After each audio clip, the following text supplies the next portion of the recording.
Good morning, good afternoon, and good evening, everyone. I'm Danny Smith, Executive Vice President and co-owner of Color ID. Welcome to Color ID's Campus Forum series, continuing the conversation. Today's session is titled Going Mobile for Under $1 Million and is the fourth in a series of 5 live sessions that will run each Tuesday and Thursday at 1 p.m. Eastern Daylight Time. Each session generally lasts 60 minutes, and to provide attendee flexibility, each session will repeat once again in the third forum series that begins later this month. Hey, please feel free to invite colleagues from your institution or your company or anyone you know across the identity industry that would benefit from participating in the Campus Forum series. A registration link is located on our website at colorid.com. Just look for the drop-down titled Webinars on our homepage.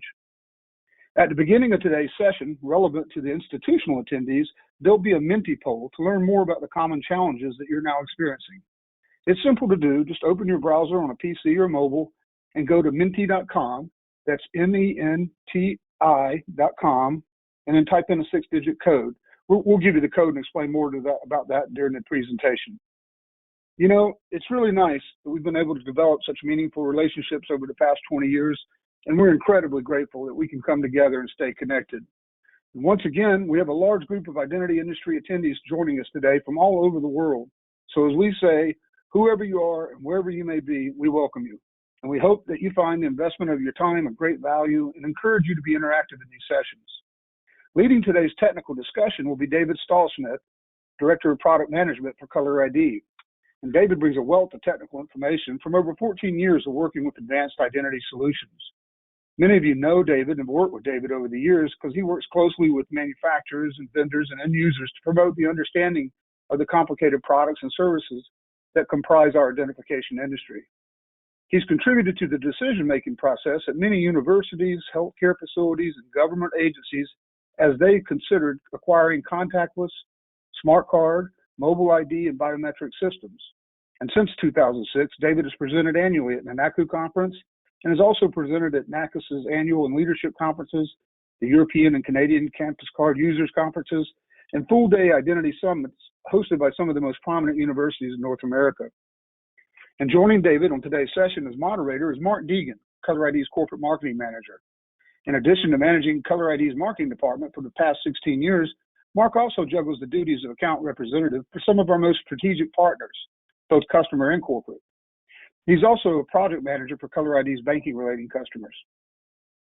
Mark and David's technical knowledge concerning advanced identity solutions is a testament to their commitment to our industry and a great example of the value differential Color ID employees brings to our customer and our corporate partner relationships.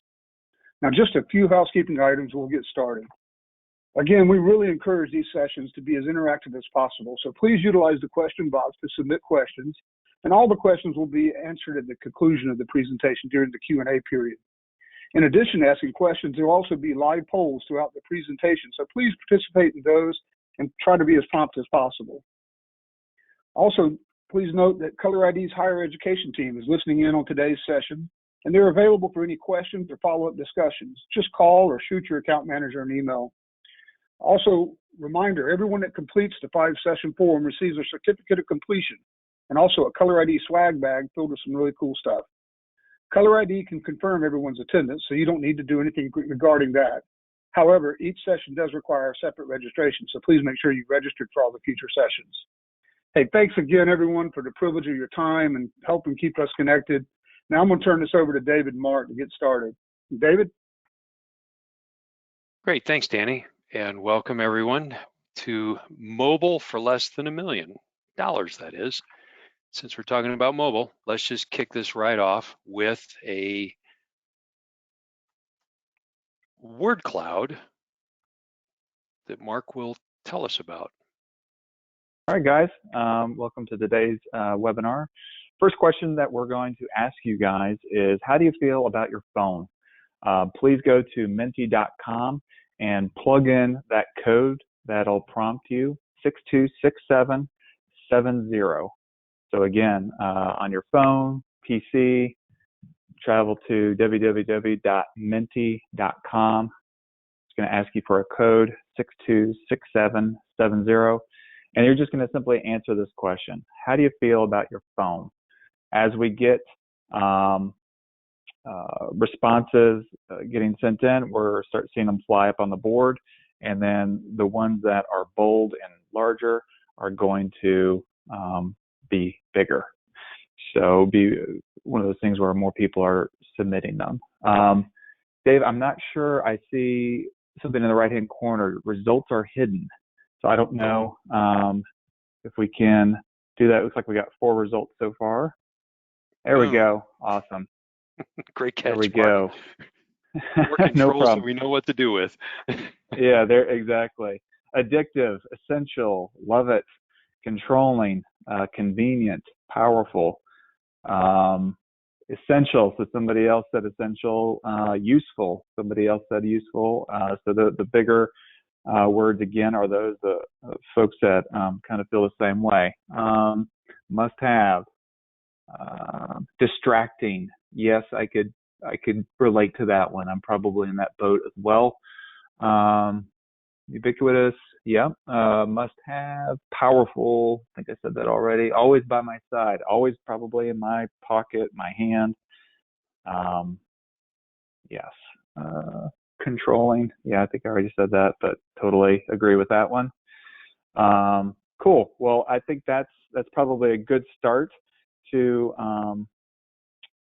the presentation. So we'll close that down. And like Danny mentioned at the beginning of the presentation, we're recording this, and we'll make sure that we have all the survey, questions and responses, and we'll share that with everybody as well. All right, Dave. Great. Thanks a lot, Mark. Okay, so the reason I wanted to kick that off is because we're talking about mobile, which is about phones, and just lest we begin to jump into thinking about it as something abstract and out there, it's, I think, always good to remind ourselves of what's in our hand pretty much all the time. It used to be, hey, where are my keys? Oh, they're in my hand. Now I think it's our phone, right? It's always in our hand. So we're going to talk today, the agenda, polls. We will have polls. The word cloud was just the first of several.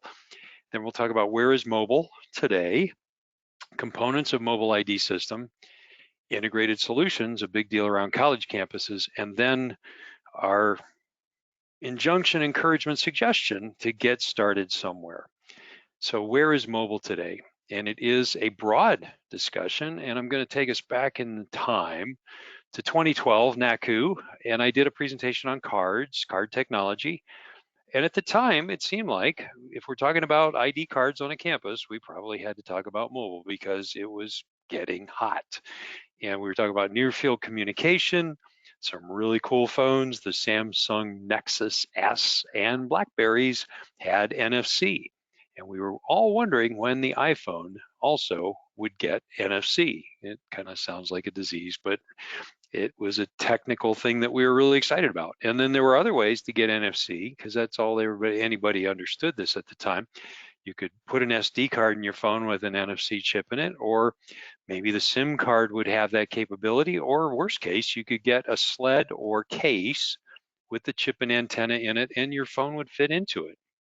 And there were some pilots done along those lines. Well, in 2012, we really didn't think too much. We were already downloading apps and using them. I remember, obviously maps, a radio app, all kinds of stuff. I don't think we anticipated how widespread apps would become on the campus. And I was at a show recently, or a NACO event. There was somebody there from Moto Labs, and we were talking, and I realized, oh, there are companies actually helping schools build mobile apps, to the point that Moto has all these categories of awards for universities that have built really cool apps using Moto tech and support. And so you have recruiting and admissions apps, student engagement, communication, and student orientation.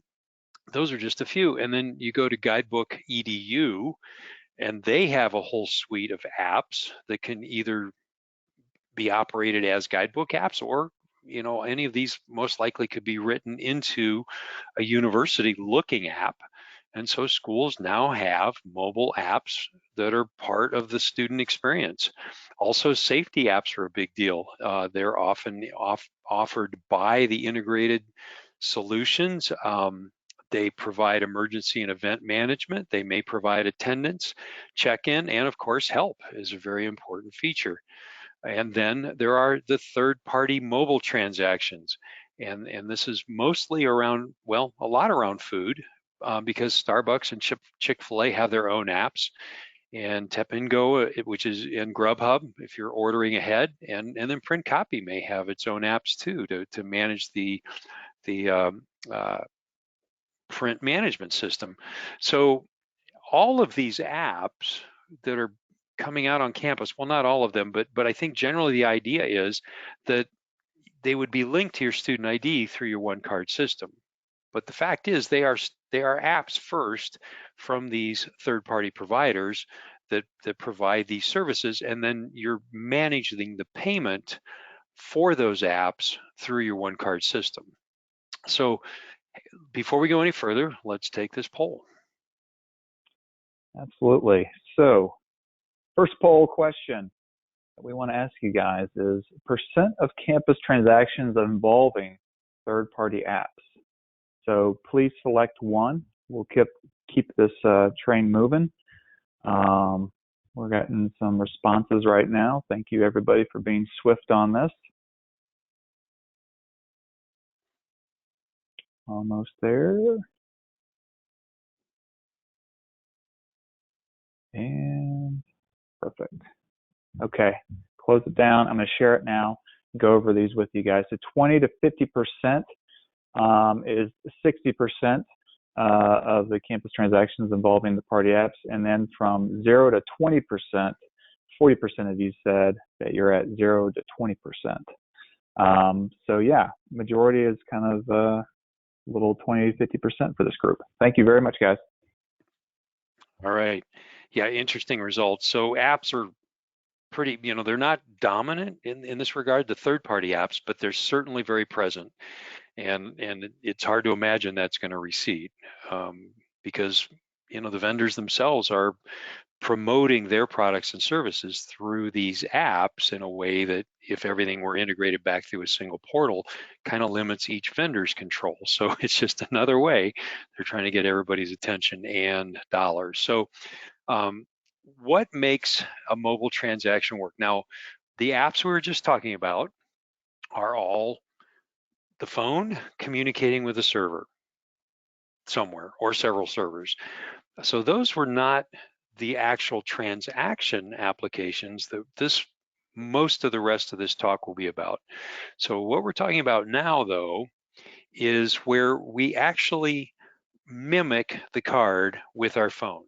So instead of being, we had anticipated years ago that there would be server-side communication, that the apps on our phones would communicate with servers and things would happen.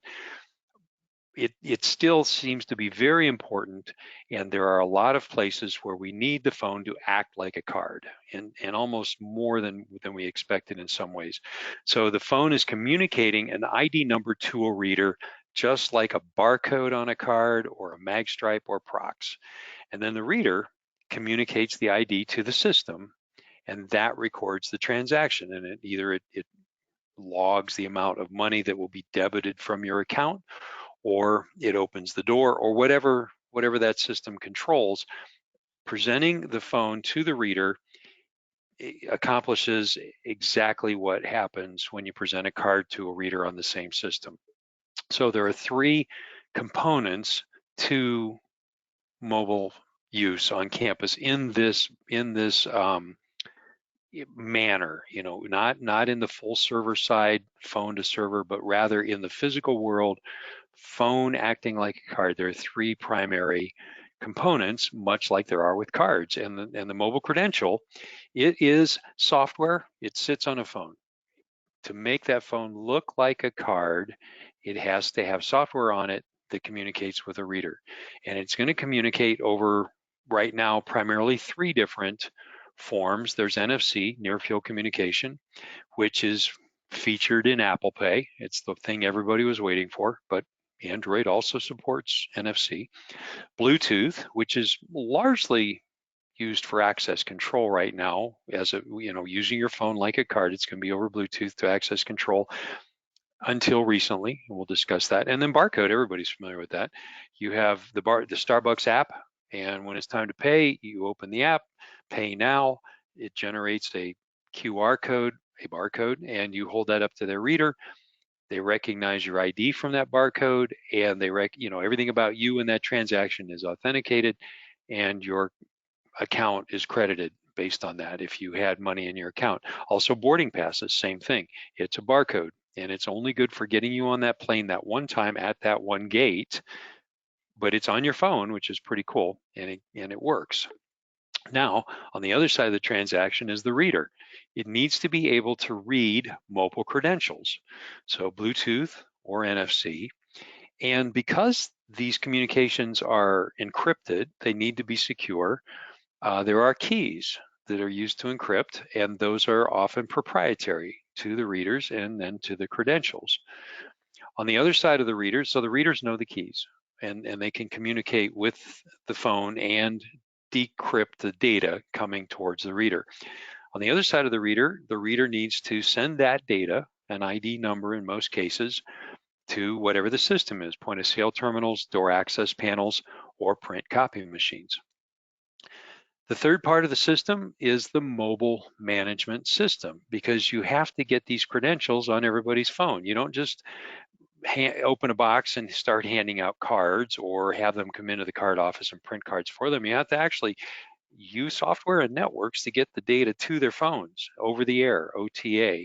And then you need to get that either into a mobile app or into the wallet on that phone. So, it just depends on how the software on the phone is configured as to where that data that is that credential will sit.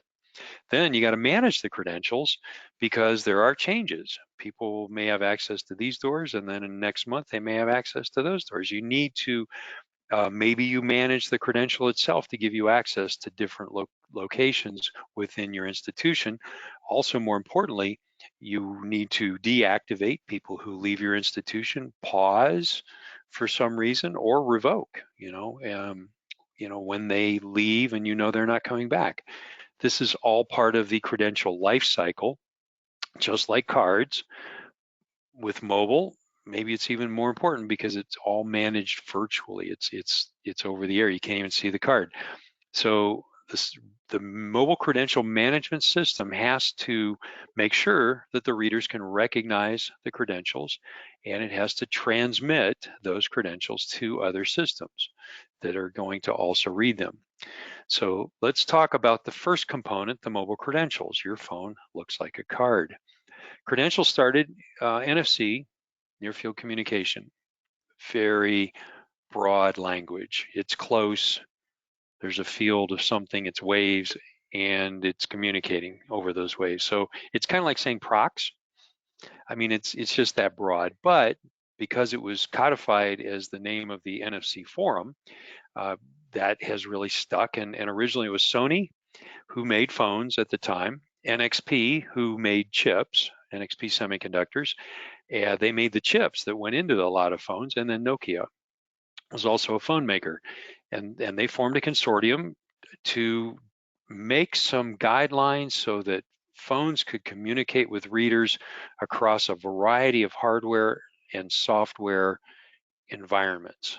The goal was to get a set of standards so that different manufacturers of all these different parts of the ecosystem could make devices and software systems that could communicate over NFC. Originally, they were going to put the secure data in the SIM chip in the phone, because early on that was the secure place in the phone. Unfortunately, it was owned by the network operators who use the SIM chip to securely generate the data that authenticates the phone to the mobile networks.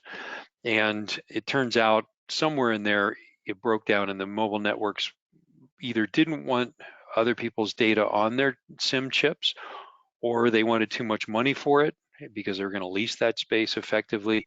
Not quite sure where it all broke down, but it got really hard, and that was given up not too many years later. So it wasn't until the early 2010s that Google figured out a way or just actually did it. I don't think it was ever a super secret, brilliant idea. They just found a way to put encrypted data on the storage of the phone and communicate it through the NFC chip using their operating system. Funny, early on, you think, well, why have NFC? And all the, everybody, articles everywhere, oh, it's going to be so cool because it's going to help merchandising. We can walk in a store and you can hold your phone up to a garment, and the NFC chip in the garment will communicate with your phone and connect you to a website, and you'll learn all about the garment. And like, I don't know, I don't like the color. I don't really care to wait while it connects to a website over a 2006 network communication on a flip phone. So there was a lot going on there, and movie posters too. Oh yeah, you'll be able to watch trailers. Well, on flip phones, trailers weren't all that awesome. So early on, it's just funny to watch how far this has come.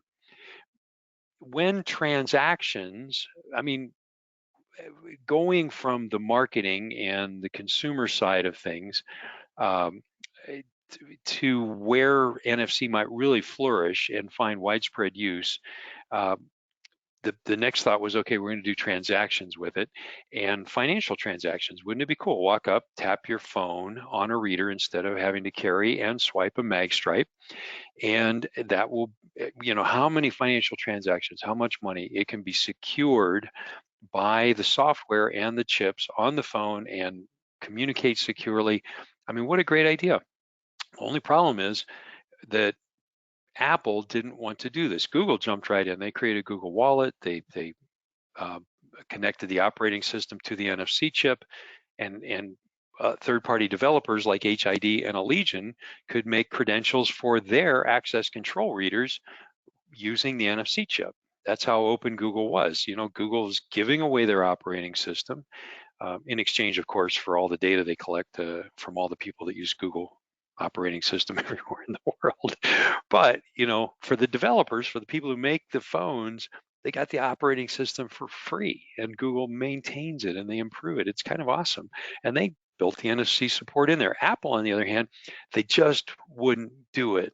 They focused on the financial world, and of course, I'm sure there were considerations around security, but they also, there's a business model, and so they went to banks and they said, we'll allow, we'll create this credential, and it'll work on the readers that are on your network, and we'll issue your cards.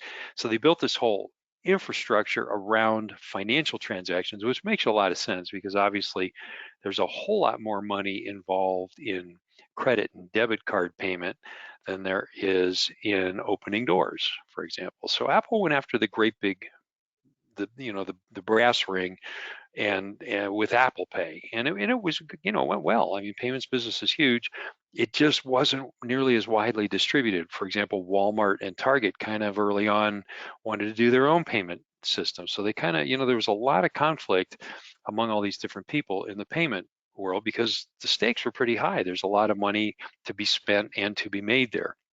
Well, while all that stuff is going on, HID, so we just want people to open their doors using a phone. And NFC is not going to work on Apple, and not enough people, I mean, a lot of people have Androids, but we got to get Apple, or else a lot of people aren't going to be able to open our doors, or all the Apple users are penalized by having to carry their cards. So what are we going to do? Bluetooth. Bluetooth is not locked down by Apple, and it's available on both iPhone and Android phone.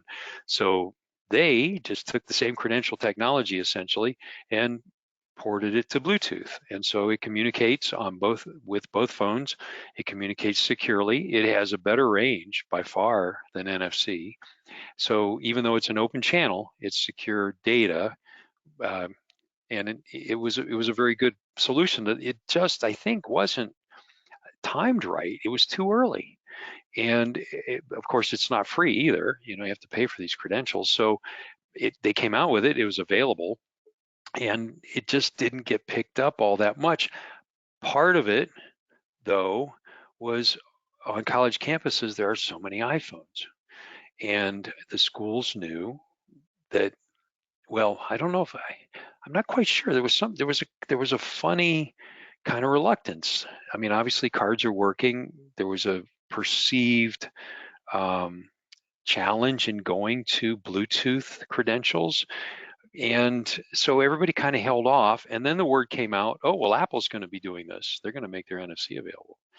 Oh, well, we'd be interested in that. Now, why schools were not interested in Bluetooth earlier, and then all of a sudden when it was Apple, maybe I think it was just largely a matter of timing. It was a few years later. And then at that point, everybody's caught up in the Apple drama loop. Well, is the next iPhone going to have NFC? Is it going to be open?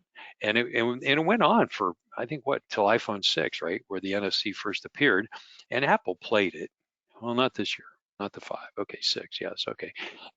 But then it was only Apple Wallet. And so the people who provided the services just kind of worked the whole thing, and it created a lot of confusion, and like I said, maybe the market wasn't quite ready. So anyway, it wasn't until Transact actually worked things out, under NDA.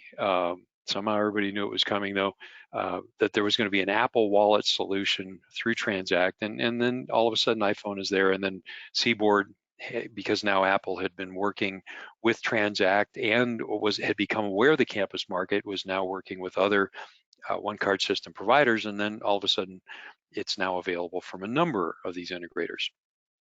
So let's talk about, just for a moment, the way these mobile credentials work. And this is if it's an access control type of number that's going to open a door, now Transact has their own approach. They use an ISO number for everything. They have their own readers.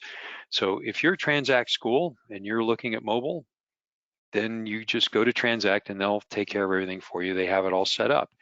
If you're not a Transact school, or you're looking to do it a different way, then you're looking at readers from other companies, and you're looking at credentials to work with those readers. So if for example, you're looking at an HID reader, then HID would want you to have a corporate 1000 format, which is a managed format, so your numbers never overlap.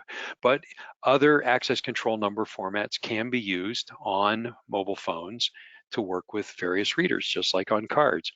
A lot of times it can be a student ID, or it can be any other identifier.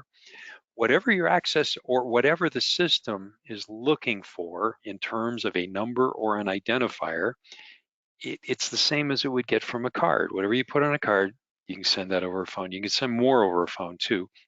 For example, SALTO apps store a lot more data than just a card number, because SALTO locks keep track of all the transactions that happen between a cardholder and all the locks on the SALTO system on that particular card. And the permissions, in many cases, the permissions that are going to open each lock are on that cardholder's card. So that's a lot more data than just an ID number. So the SALTO phone app has that stuff on the phone. And if you're using your phone at the transit, and it's a transit app for your mobile, for your transit company, then you may have stored value in the app itself. So just there are a lot of different ways that can be done. Let's talk next about the second part, the readers. We start off talking about HID readers here, because they were the ones who persisted from the beginning.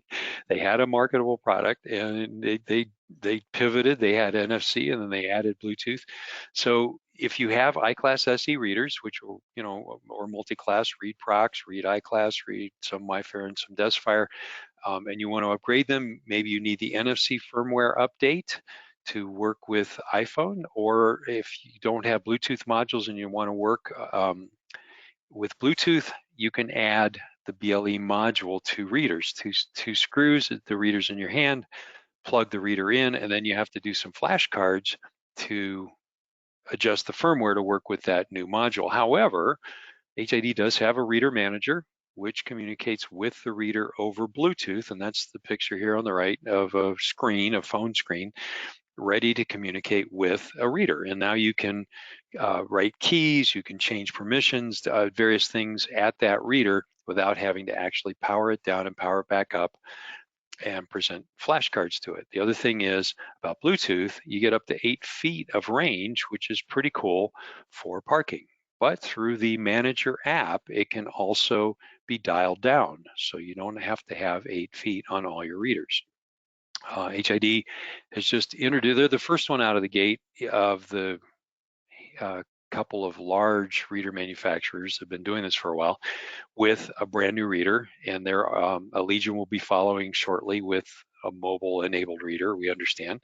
But their new Signo readers, they have Bluetooth and NFC, and they can also have OSDP, which enables the reader to communicate securely with an access control panel that supports OSDP. It's a two-way RS-485 protocol, and it is certainly much more secure than Wiegand to take the data from the reader to the access control system.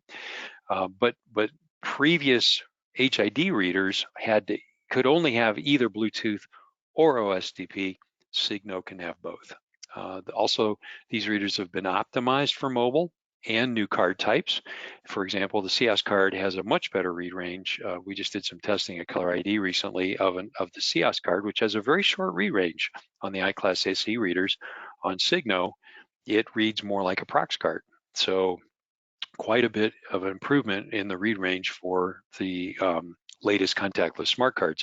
Also, it has enhanced contactless polling for Apple Wallet, which among other things means that when you hold your iPhone up to this reader, it doesn't automatically open your financial card in your wallet, so that as you're opening the door, you're looking at your Wells Fargo banking card, which is always a little disconcerting. It's just an Apple feature, shall we say, that finally HID has figured out a way to prevent that. Also in the HID family, ASA Abloy, the parent company of HID, makes a bunch of locks, and they have HID readers in them, and so they work with HID mobile credentials. They also will work with credentials from various integrators. So Transact, Seaboard, lots of a number of other companies are writing credentials that will work on these locks. Allegion Schlage locks have had NFC for quite a while, but it only worked with Android, and they did not, when HID decided to add Bluetooth capability in 2013, Schlage stood still and said, well, we're going to wait for NFC to come to us. And so they only offered NFC. So you could use your Android phones with these Schlage locks if you had a Schlage mobile credential on your phone, and they worked well, but it just wasn't that widely adopted because it was limited to Android. If you are reading the spec sheets of some Schlage locks, you will see that they have Bluetooth. For example, the LE on the left there, a sleek looking lock, mortise lock, or the NDE is, they both have Bluetooth. However, that Bluetooth as of today is only used for communicating with the lock for administration, not for access. So you need to be aware of that. And like I said, Allegion is working now to introduce a new line of readers, which will be mobile ready. I'm not sure what all they're doing, but they've been at this for a couple of years, and we expect to see some new stuff from them pretty soon too, in terms of what they read. Another company that it's just interesting what they've done here. They looked at all the Prox readers in use on doors around North America and around the world, and they said there's got to be another way to do this, and without having to replace the readers every time, because the Prox readers are still working fine. So they created what they call a Saber decal, and it's a little board, and it's pretty small. Yeah, they worked at it over time. They got it down pretty small. It fits into that little inset on the reader cover there to the right. And that reader cover, that Saber decal, is powered by the Prox coming out of the Prox reader behind it. It's communicating with the Prox reader, and it's powered by the Prox reader, and it can communicate and read a Bluetooth credential from a phone. Now, this is a SAFETRUST credential, so you have to buy their credential to work with their Saber decal, but it's very clever. And you can buy their reader covers for a lot of different other manufacturers' readers with the decal in it. They are also behind the Bluetooth capability in wavelengths readers. So if you like wavelengths, you want to go there, and you want Bluetooth mobile, then you can get SAFETRUST credentials to go with those. SAFETRUST also has a number of logical access dongles that are very low profile to work on Windows, Mac, and Linux, so you could use your phone to authenticate. They built a pretty robust portal that actually even geolocates every transaction, and you can do reporting on that. You can see it on a Google map. It's all innovative stuff. Just a word about keys and mobile, and I mentioned this earlier. Cards and readers, we want the data to be secure. We want it encrypted. That way you cannot clone the data, put it on another card, and open a door that you're not supposed to open. With a network device like a phone, I think it's even more important that the encryption be secure. So what the mobile providers, at least HID is doing this, I'm not sure if they all do this, but per institution, they're creating a unique encryption key. Now this is a common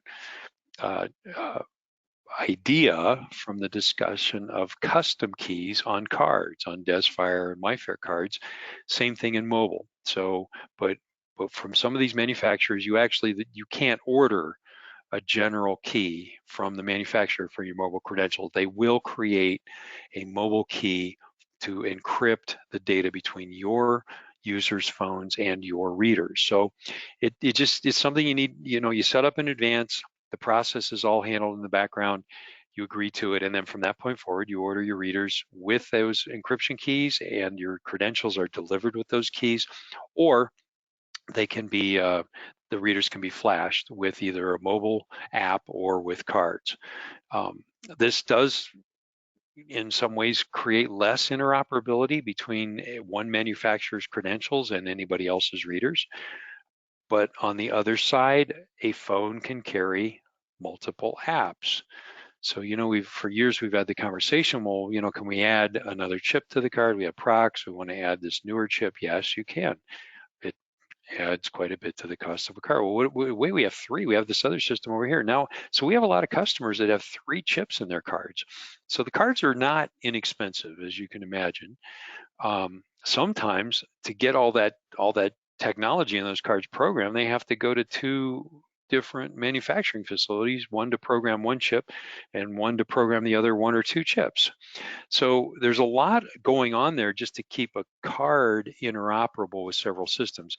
With phones, you will have to purchase the credentials to work with each of these systems, but it gives you the capability that your phone can now communicate with a lot of different systems. So that's kind of cool. It's like a universal remote control that actually works.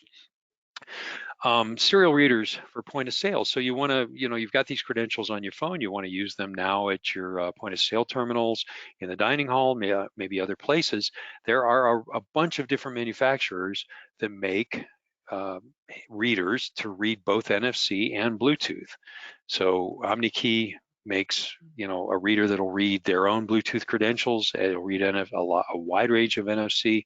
RFID is available with Bluetooth, and that is the SAFETRUST Bluetooth.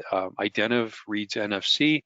If you need an RS-485 communication instead of say it's something else like RS-232 over USB, then STID makes readers with that 2-way communication capability, and there are a bunch of other readers.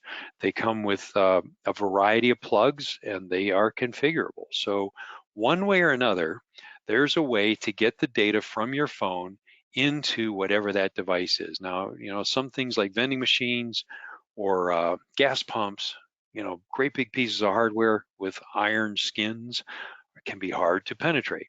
But if there's a port on there that'll accommodate USB or some other form of serial or some kind of, even just RJ45 serial over RJ45, that is a way to get data into those devices, and it can often be done. We have done that for many of our customers.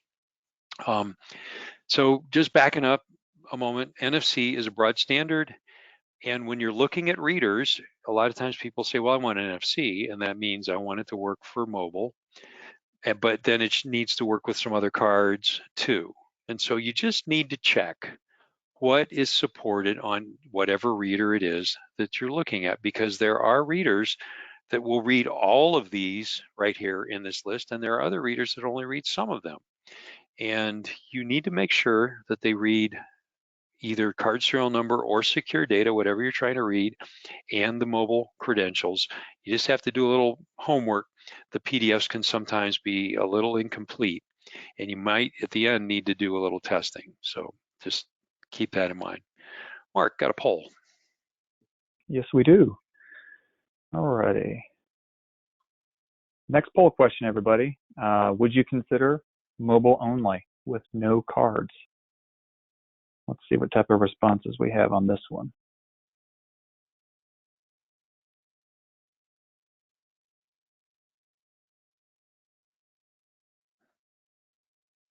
Right.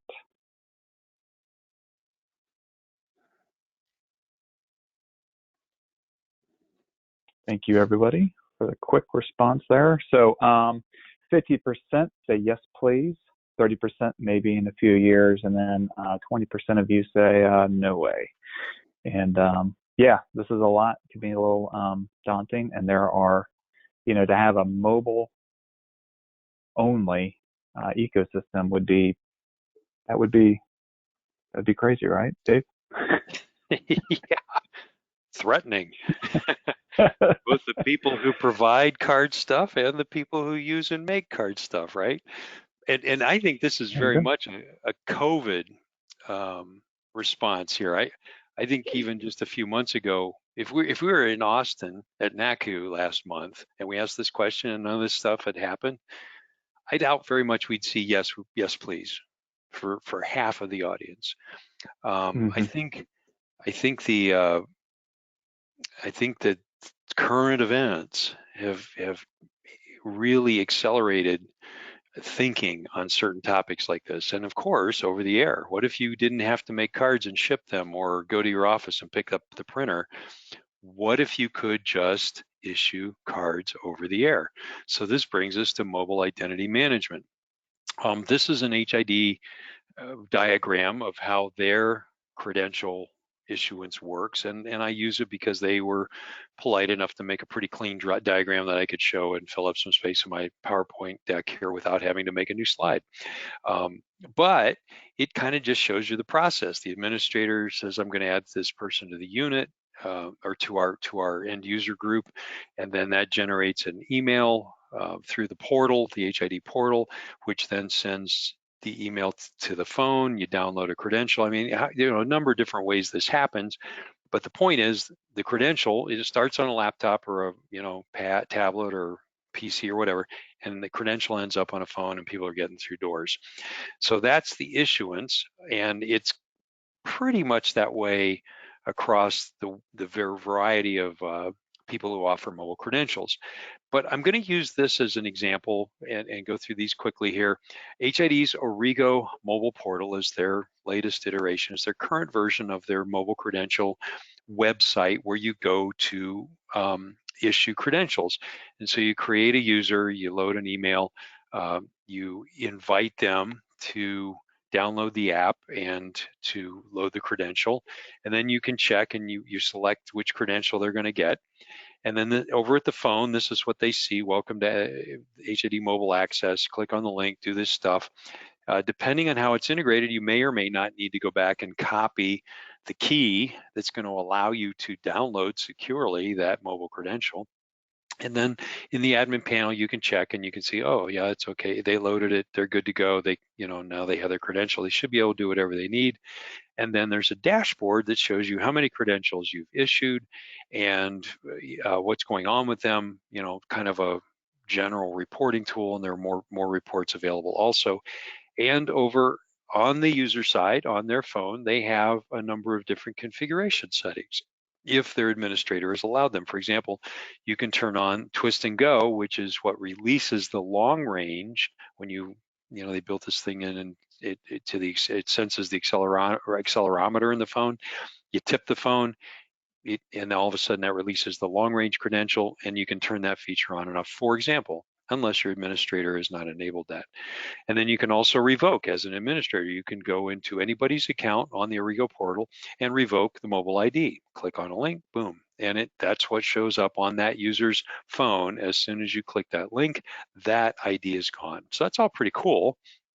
But 8 slides showing you the process of issuing and manage and revoking credentials. It's quite labor intensive if you do it that way. Now, we do that at Color ID.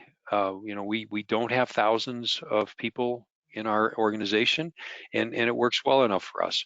So if you're doing a small population group or a pilot, it's great because it's easy, it's there. You just log in and you start issuing credentials.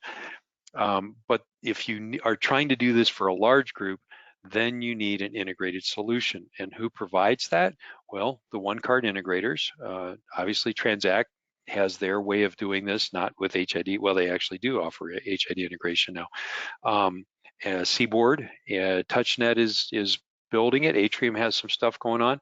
So they, the one-card integrators are now providing these integrations to manage mobile credentials.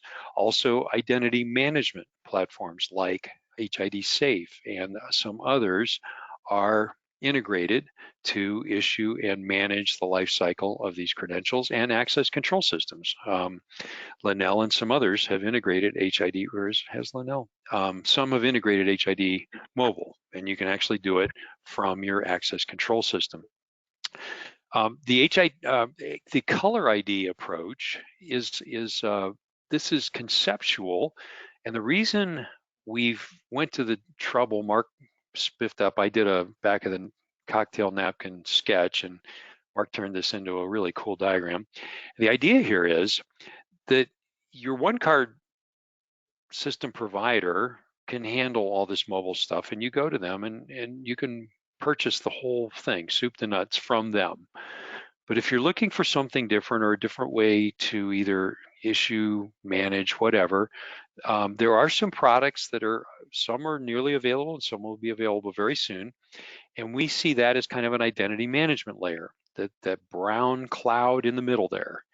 And we got to find a better word for that. But that would be a software product or service, usually cloud. We see some that are being developed that are cloud-based, where the admin would send the request for a new credential to the identity management solution, and that would then communicate both with the student information system and also it would be in communication with the one card and the access control system about that credential, because it would also connect to the mobile credential portal, whether that's HID or SAFETRUST or whoever's credential you're using. It would grab that credential, bring it back to the identity management solution. This is all being handled in the background, and then with the number on that ID registered, it would need to send that to the one card system so that it would recognize that phone when it was presented, and it would send it to the access control system, the PACS, for the same reason. Meanwhile, the software on the mobile side through the mobile credential portal would allow that credential to go down to the phone, and then the identity management layer, there's actually one more line we could put in there, but it would get to be too many lines, that would send that data. Well, I guess that's traveling from the student information system and the one card system to all the places that you would use that credential. So this is a concept that Color ID is working on right now as an alternative to some of these other approaches, or perhaps in addition to. We see this, though, we get enough requests for a variety of different ways of approaching problems. We think there's some merit here, and so we are working with a number of vendors right now to develop something like this and bring it to market. So, Mark, another poll. Absolutely. Next poll question. What are the hurdles to adopting mobile for transactions? And you can select more than one.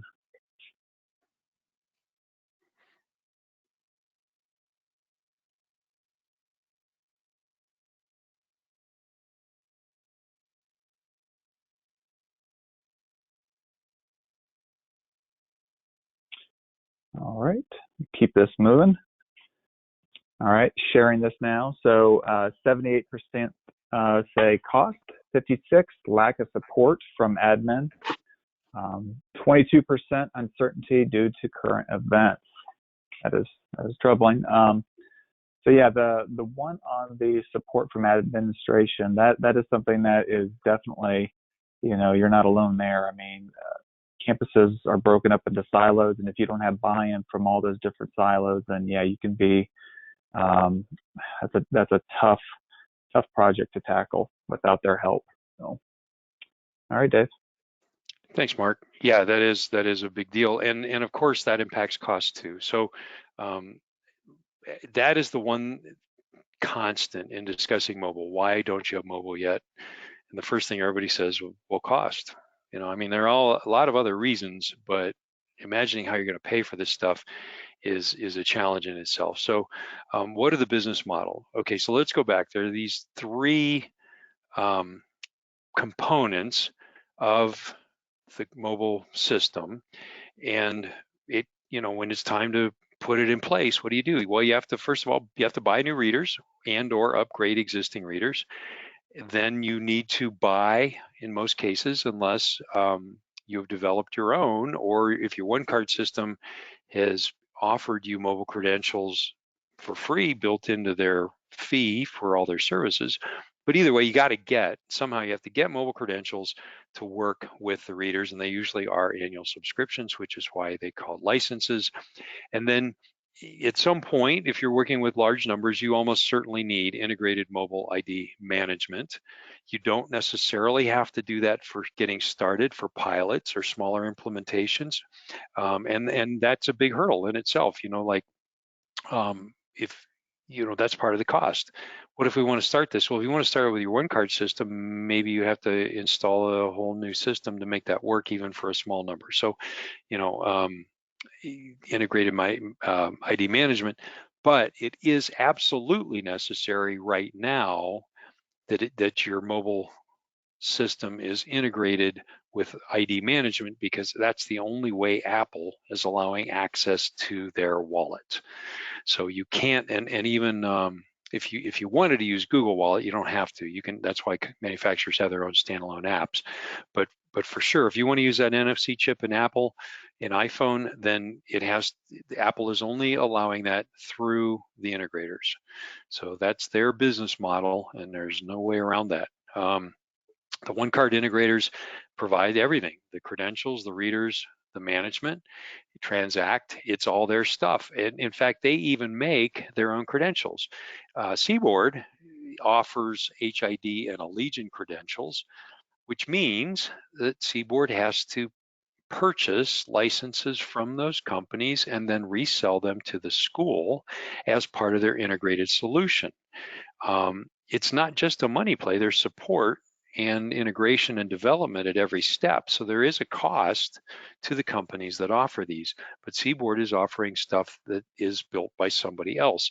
Transact builds their own credentials, and they made them work, obviously at their own cost, but that, I've heard that there are differences in prices there, and that could be a reason for it. When you have a vertical integration for offering a product. In other words, you control everything from the coal in the ground to the coal mining to the coal production process to the power plant to the distribution of electricity.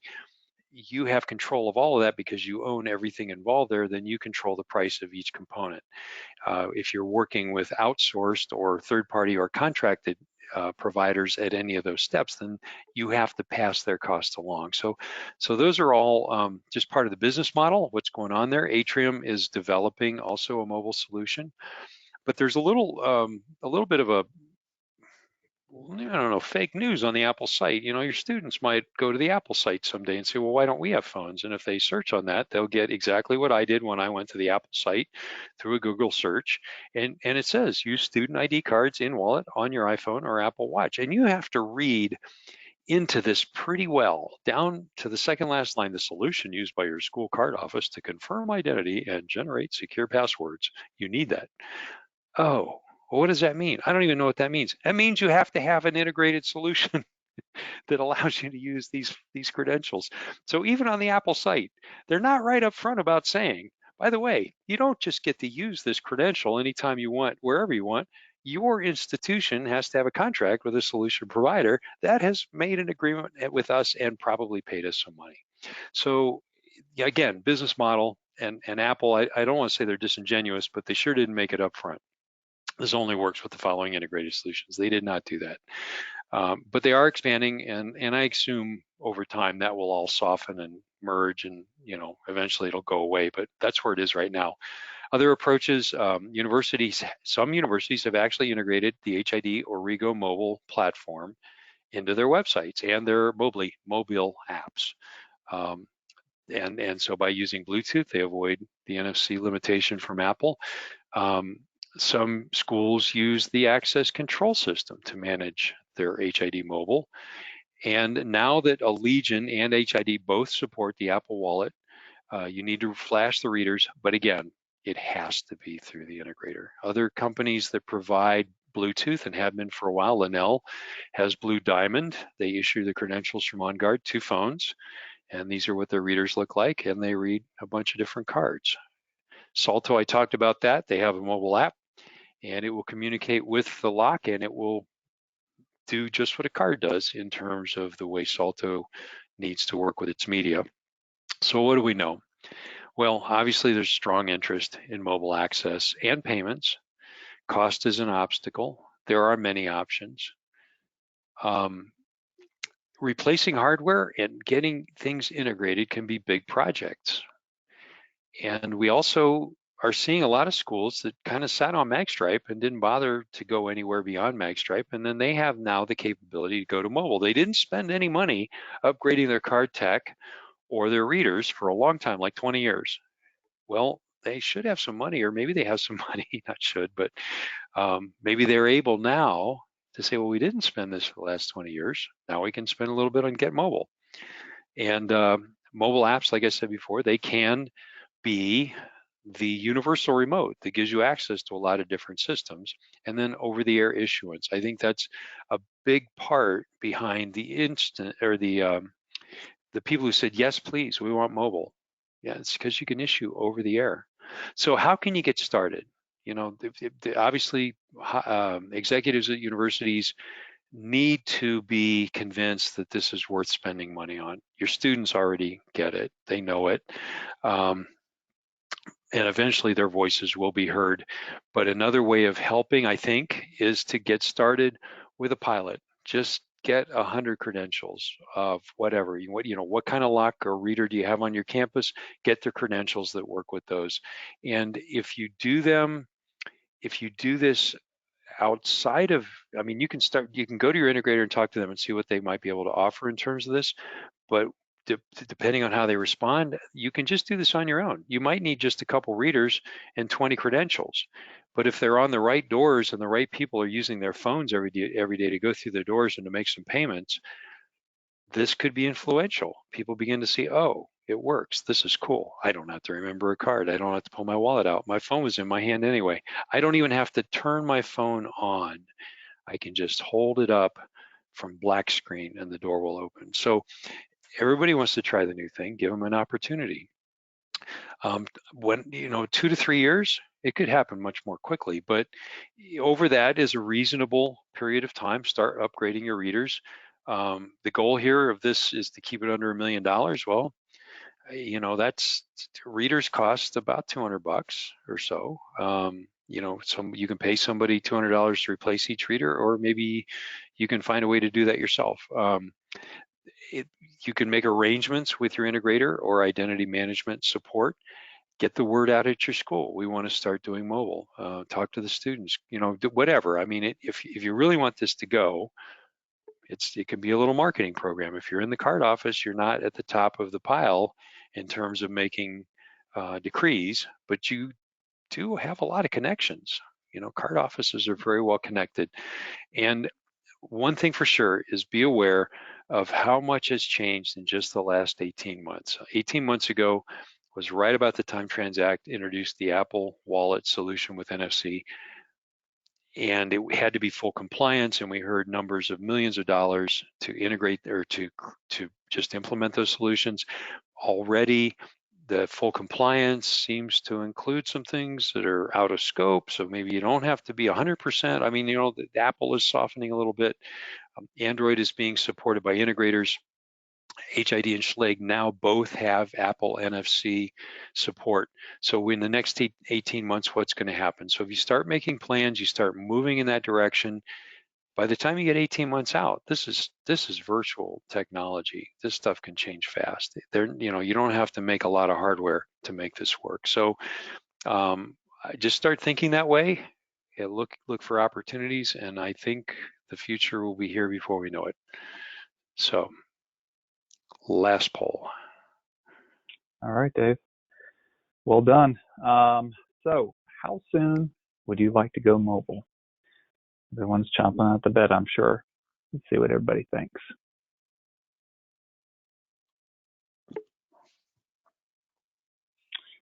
And after we close this one out, we'll jump into the Q&A portion. I've got some questions queued up for you. Let's see what everybody said on this last poll. 58%, 2 to 3 years. 42% next year. There you go. Let's jump on it, right? Yeah. Oh man, very good. Thank you all for responding to that last poll question. And just to jump right into some of the questions that you guys submitted. Let me see here. First one that just actually came in at the end. Dave, can you address other infrastructure needs beyond readers that are required on campus? For example, having real-time communication between the credential issuing system and systems that consume the mobile credential, etc. Yeah, real time. There's another thing. So if your one card system is still doing file transfers and it's taking, you know, up to 24 hours for data to get from the card office to any of the ancillary systems, that's going to seem, you know, with a card, at least it's a piece of plastic. With a phone, it's like, well, why is this taking so long?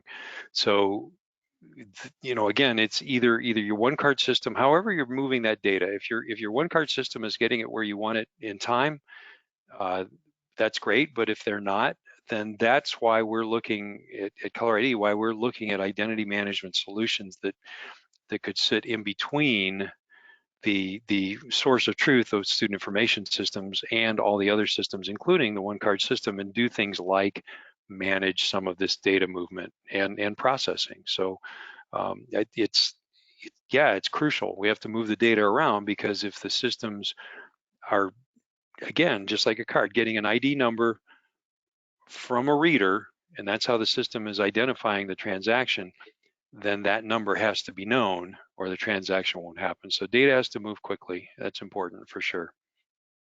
Absolutely. And just like with any, you know, project on campus, I mean, your project's only going to be as good as your data.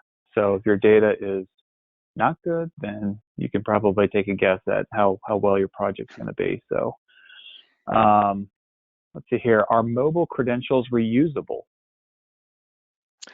Well, that depends. I mean, if you're using somebody else's mobile credential, what it is, by manufacturer. So HID originally had a credential that was issued to a device. It was bound to that phone. You lose the phone, you break the phone, you got to buy a new credential. They have gone to a model of licensing. So these are annual licenses, and it is not bound to the device. I mean, it is while it's issued, but it can be pulled back and reissued to another device. So if you buy 5,000 licenses and 1,000 people don't, you know, graduate, and you still have 3 to 6 months left on those credentials, then you can issue them to other people, and they can, you know, they can be roll over. But again, that, you know, their annual recurring fees, everybody in the institution gets it on the same renewal date, you know, and then they're prorated within that. But yeah, so those are reusable.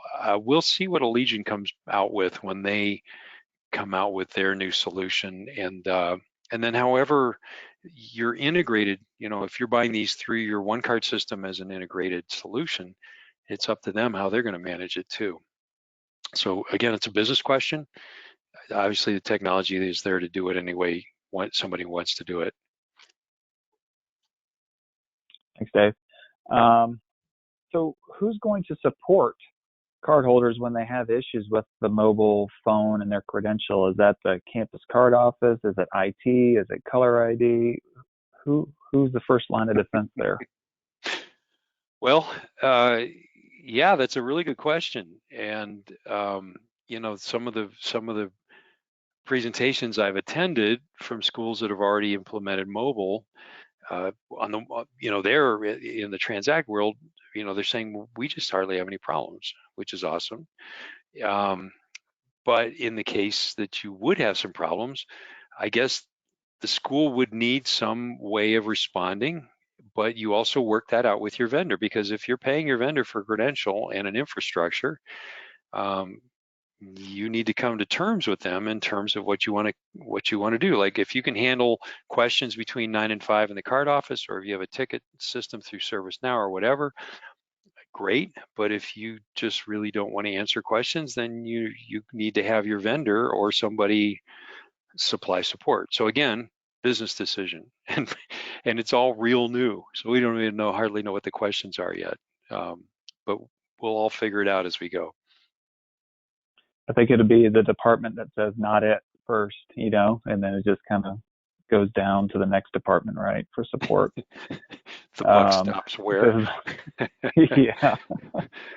Okay, next one. What type of considerations should we have about battery life on phones? What would a student do if their phone dies? Okay, well, Apple just introduced with the latest, is it 11? That even after the phone is dead, and this is on the Apple website, even after the phone shows itself as dead, it has enough left to do a few transactions, because they want to make sure that you get out of Whole Foods with that Apple Pay transaction, and also through your door when you get home, or whatever. So iPhone has that as a hardware. I mean, this is a hardware problem. The newest iPhones have addressed it. Android, it's going to vary by handset, and my handset, it does not have that reserve feature. But on the other hand, my phone just doesn't run out. I mean, batteries have gotten so much better now. I mean, if you haven't gotten a phone in the last 2 or 3 years, or then you're not aware of how much better the phones and the batteries are than they were 5 or 6 years ago. I couldn't keep a Samsung phone alive till noon 5 years ago, but I at the end of every day, if my phone's at 30%, it was a crazy long busy day. So it's getting better. I don't think it's nearly the concern that it was even just a few years ago. Awesome. Okay, last one, unless somebody else submits something else. The term credential seems somewhat vague to this person. Is it the actual encrypted number? Is it the technology on the chip that stores and encrypts the number, or is it, communication, the frequency of that? Is it NFC, Bluetooth? No, it's a great question. We're grappling for language to describe these things, right? And the term credential seemed, it's not a card. Obviously, it probably is a number. We think of the credential itself, or I do. I think of the credential as the data. It's just a data object, a file, really, if you think of it that way, and a pretty small file. So imagine you type out a 7-digit number, and then you run it through a little encryption algorithm so that it no longer looks like a 7-digit number, but it's still just a little file. And until we run it through another encryption algorithm, we don't know what that number is to undo it, a decryption. But that itself is the credential. And then that credential, just like you would transfer a file, you could use a thumb drive, you could send a file you could attach it to an email, you could use one of the various methods for communicating between phones and computers over Bluetooth or Wi-Fi to send files. You're sending a file. That's all it is. And the phone, I mean, now there is a little authentication that happens, but we think of the credential itself that is the secure data object that's going to be, in most cases, a number. So that's normally what I mean as credential. And you put a credential on a card. If it's encrypted data on a card, I would call the ID number encrypted on a DesFire card. I would call that a credential. Now I could also call the card itself a credential, and there are lots of other things that are credentials. You know, if you're in the medical industry, credential has an entirely different meaning. But you know, it keeps getting narrower and narrower, and we keep not having better words as the focus diminishes. And so we just have to reuse some words. And in this case, I'm talking about just the data itself. Awesome. Thank you, Dave. Okay, great. That was the last question. So excellent questions, everyone. Thank you all for participating there. Please don't miss out on our next webinar. That's on remote card office. It's going to be this Thursday, May 7th at 1 p.m. Eastern Standard Time. Please keep in mind that each webinar requires its own registration. With that being said, on behalf of Danny, David, and myself, please be safe out there. Thank you so much for attending today's webinar. Goodbye.